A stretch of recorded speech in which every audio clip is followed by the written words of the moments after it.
Well, good morning, good afternoon, or good evening to you. This is Pastor James coming to you from the Fortress of Solitude here on Old Norcross, welcoming you to this week's midweek check-in video. We have a busy couple of weeks coming up here at the church. Lots of good stuff going on. Hope everyone enjoyed the Labor Day holiday. And here we are in September. As I have said before, one of my favorite songs is Kurt Weill's September song. Uh, in the lyric, of course, goes, "Oh, it's a long, long time from May to December, but the days grow short when you reach September." And here we are. All right. Lots to get to in this video. Want to keep it as brief as I possibly can. So here we go.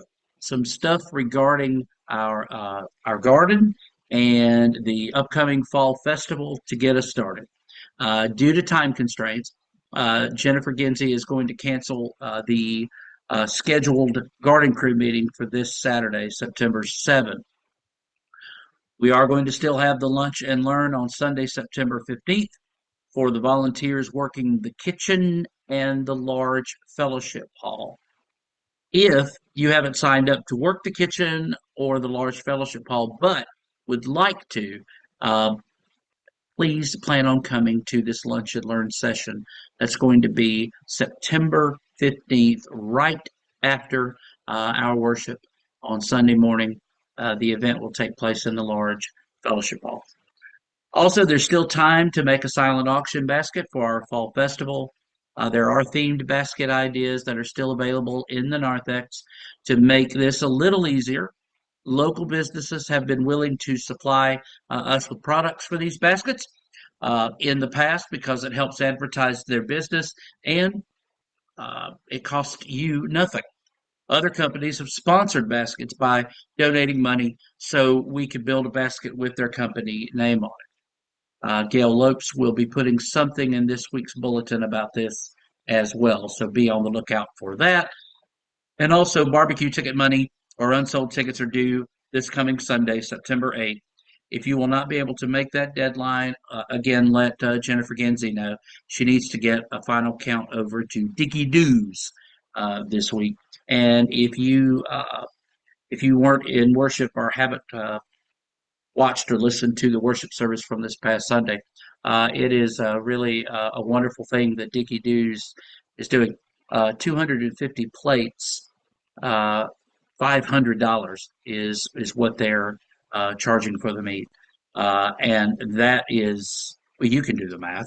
$2 a plate, and that is really, really something. So we're grateful for the good people at Dickie Doos. And if you haven't been there to eat, I encourage you to check it out. If you don't know where it is, please see Linda Pate for that information. Okay, lots of other stuff going on this week. Our Prayer Fellowship Gathering Group will be meeting today at the Hibachi Grill in about an hour and a half. They meet over there for prayer, a time of fellowship, and it's centrally located there in Lawrenceville. Go all the way to the end of Old Norcross. You get to the light, go straight across down the hill, and I believe that used to be Orion's and was probably something before that. I'm sure those of you that have been around here for a while can let us know about that. All right. Um, this coming Sunday, uh, lots going on. First of all, the nominating committee will be meeting right after worship in the Faith's Journey classroom. This will not be necessarily a short meeting. So those of you that are on the nominating committee, please plan to be here and hang around for that. At 3 o'clock in our large fellowship hall, the Regional Minister Search Committee is hosting a town hall meeting. This is going to be for all the churches on the in the northern part of the state of Georgia. New Hope is hosting this, and they're going to come in and basically, as it states, it's a town hall meeting for folks to ask questions, to give suggestions, and just to an informational type meeting as this process moves forward, as we look to bring in our next regional minister here in the state. So just want to encourage you that if you can't be here for this meeting, to keep it as a matter of prayer. as the region seeks its next leader. This Sunday night at 6 o'clock, we will have The Chosen season 4 continuing with episode 5 in the large fellowship hall as well. Okay, these next couple of Wednesdays, we've got some, of course, our regular programming, the Romans Bible study at 10 a.m. on Wednesdays. Wednesday evenings, brown bag dinner, 5:15. Uh, then we go from that to, of course, the evening Bible study where we're looking at the Sermon on the Mount. That's available both in person and Zoom at 6 o'clock. And then the Chancel Choir rehearses at 7:10. So those are the next couple Wednesdays. Thursday morning with theology kicks off again this week. Uh, with our first session as we look at the very first part of the book. And I want to go over here and grab the book and remind everyone that is a part of the group that for this coming Thursday, you are to have read. If you go to the table of contents in the book, right there, we don't have chapter numbers, but we do have parts of the book, and so I'm encouraging you to read these three parts: the War on Lies, a manifesto for exile, and then after you see part one, the devil, the first part, the truth about lies. So it's a little bit to read, and I want to encourage those of you that are in the group that uh, the footnotes are very informative and very helpful, and I want to encourage you to go to the back of the book. End notes, actually. I better get that right. The end notes for the book are have contain extra information for you and help to spell out some things, and also point you to the biblical references that John Mark Comer uh, points out. So it's not too late to join this group. If you'd like a book, even if you just like to read the book, and maybe you don't have the time to necessarily participate in the group, if you'd like to read the book, we still have a couple left here in the office. So just wanted to make everybody aware of that Thursday morning theology kicks off again this Thursday morning, 11 a.m. in the small fellowship hall. We'll also offer it on Zoom if you cannot make it here to Old Norcross. So those are a couple of things that are coming up. Lots more. September 15, of course, I've already mentioned the Lunch and Learn following worship, but I want to go ahead and get this out there. We are going to have our one and only budget discussion meeting for 2025. It may seem a little early, but we now have our board meeting, our final board meeting for this year in October, and then the congregational meeting is in November. So it is that time, and we will be having the budget discussion meeting 5 o'clock on the 15th of September in the large fellowship hall. So we encourage you if you'd like to be a part of that.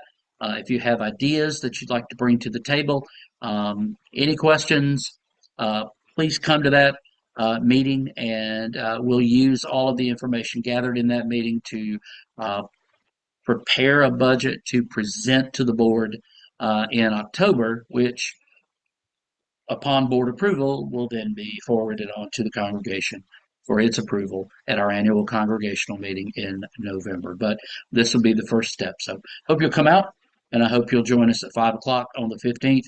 And then at 6 o'clock, we will continue watching The Chosen with episode 6 of that great show. All right. I'm sure I have forgotten 5, 6, 7, 8, or 9 things, but a lot going on inside this uncovered noggin up here. Some of you have asked if the adventure in facial architecture was a mistake. I didn't think so at the time, but I'm gauging feedback from some of you folks who are so kind and so honest. But yeah, I may keep the baby face thing going for a little while here. I'm not sure, but it's well past a haircut. You didn't need to know any of that. That's free. That's for you, and for you to shake your head at and go, "That's James." But love you and thank God for you. What a wonderful thing that was this past Sunday as we baptized Harlan Thompson, wasn't it? There's a video on Facebook. I also sent it out via our email list. A couple of email addresses kicked it back. files were too large, but it is out there on Facebook, and we rejoice again with Harlan, with Sandra, and with their family. And Harlan, as I said, is already a part of our New Hope family in our heart. But it's so wonderful to welcome him and into the family of Christ, the worldwide, universal wide family of Jesus. And so we rejoice and we celebrate. And I love you. You know how to reach me. I hope you have a wonderful rest of your week. Take care.